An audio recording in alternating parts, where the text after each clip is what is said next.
Bismillahirrahmanirrahim. Kita ketemu lagi dengan pelajaran ekonomi ya. Kita masih akan membahas tentang pertumbuhan dengan pembangunan ekonomi ya.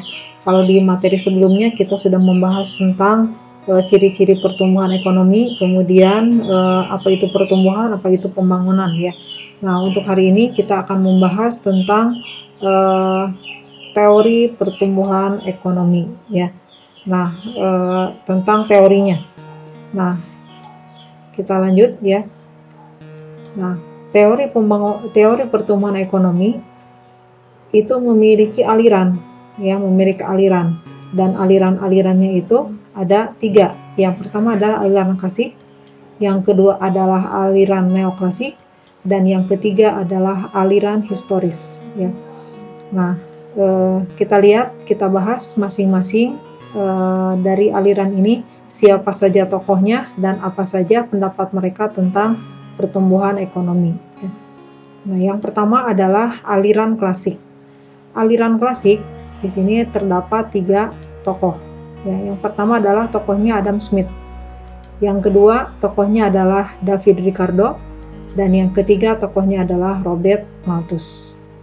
Nah, kita bahas pemikiran yang pertama dari aliran klasik ini adalah pemikiran dari Adam Smith. Adam Smith mengarang sebuah buku yang berjudul An Inquiry into the Nature and Causes of the Wealth of Nations ya.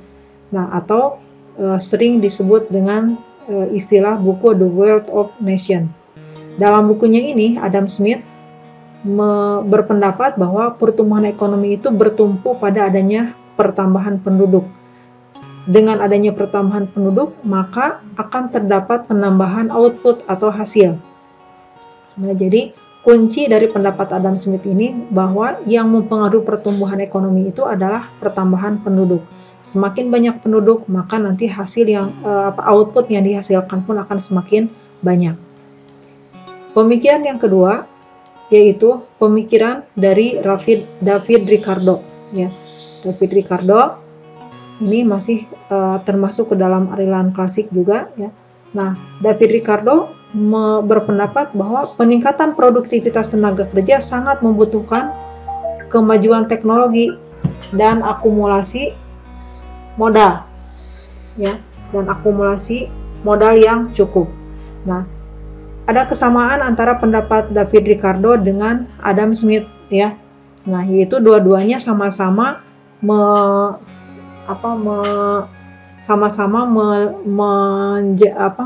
memandang bahwa penduduk itu adalah faktor yang menentukan di dalam pertumbuhan ekonomi. Nah, lanjut. Pendapat yang ketiga adalah pendapat dari Robert Malthus ya. Nah, Robert Malthus berpendapat bahwa penduduk akan mempengaruhi tingkat pertumbuhan ekonomi, di mana jika pertambahan penduduk meningkat secara deret ukur, sedangkan pertambahan bahan makanan meningkat secara deret hitung.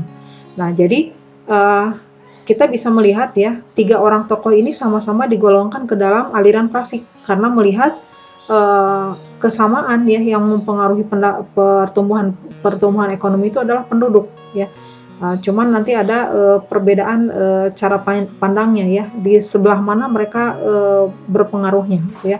Nah, di sini menurut Malthus tadi disebutkan kalau penduduk meningkat menurut deret ukur, sedangkan bahan makanan meningkat menurut deret hitung. Nah, kita gambarkan ya deret ukur itu seperti ini ya. Nah, ada bilangan di sini ada 1, 2, 4, 8, 16 ya. Jadi nambahnya itu berlipat ya, berlipat. Nah, sementara kalau deret hitung, nah ini ya seperti ini.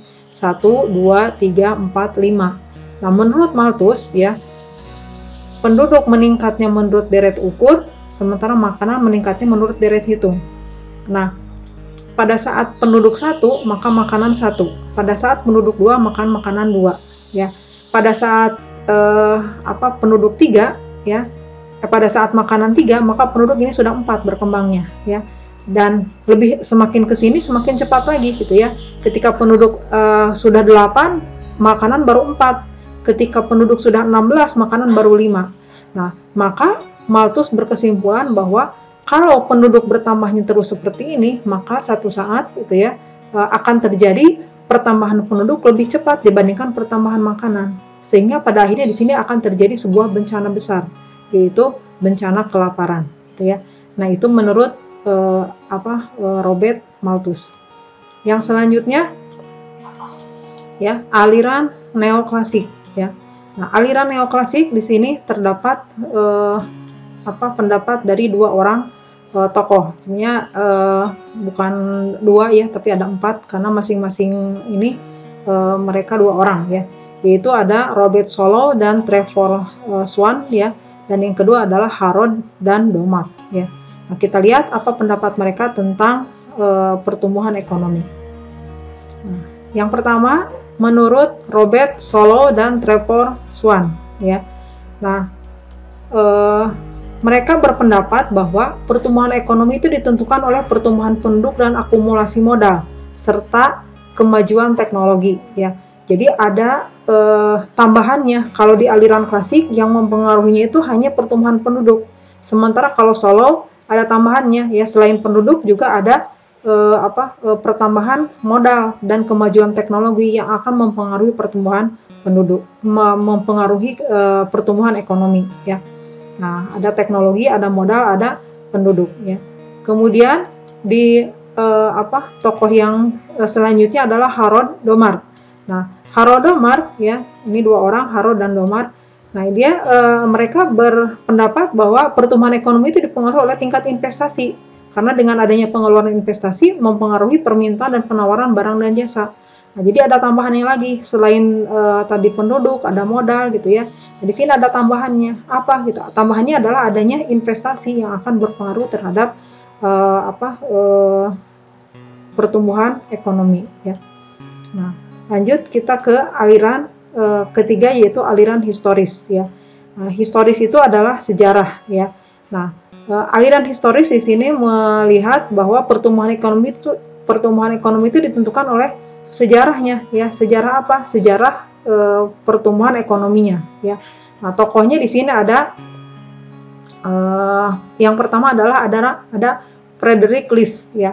Nah, Frederick List di sini membagi ya pertumbuhan ekonomi itu didasarkan pada teknik produksi ya, atau pekerjaan masyarakat. Nah, di mana pekerjaan masyarakat atau teknik produksi ini ya, sebuah negara akan mengalami 4 fase ini. Yang pertama adalah fase masa berburu dan mengembara, yang kedua adalah masa berternak dan bertani, yang ketiga adalah masa kerajinan dan industri, dan yang keempat adalah masa industri dan perniagaan ya. Jadi ini ada tahapannya. Semakin ke bawah ya, maka semakin maju sebuah negara ya. Yang kedua adalah Carol Butcher ya. Carol Butcher membagi ya pertumbuhan ekonomi itu didasarkan pada fase yang terjadi antara hubungan konsumen dengan produsen. Nah, berdasarkan fase hubungan konsumen dan produsen, maka Carol Butcher membagi tahap pertumbuhan ekonomi itu ke dalam 4 tahap ya. Nah, yaitu rumah tangga tertutup, rumah tangga kota, rumah tangga bangsa, dan rumah tangga dunia. Semakin jauh jangkauan hubungan antara konsumen dan produsen, maka pertumbuhan ekonominya semakin maju atau semakin luas ya, semakin besar, semakin tinggi pertumbuhan ekonominya ya. Kemudian aliran yang ketiga dari aliran historis ini adalah Rostow ya, atau di sini W.W. Rostow ya, Walt Whitman Rostow.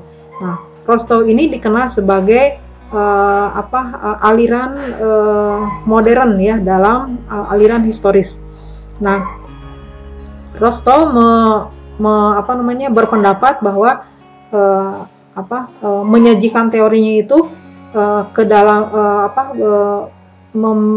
menjadikan teorinya itu bahwa transformasi ekonomi itu bisa ditelisik atau dilihat dari aspek pertumbuhan ekonominya, aspek sejarah pertumbuhan ekonominya, gitu ya. Dan dia kemudian membagi tahapan pertumbuhan ekonominya itu menjadi 5, ya, yaitu masyarakat tradisional, prasyarat lepas landas, kemudian lepas landas atau take off, ya, dan yang keempatnya adalah tingkat kematangan, ya, dan yang kelimanya adalah masa konsumsi tinggi, ya, atau high consumption ya.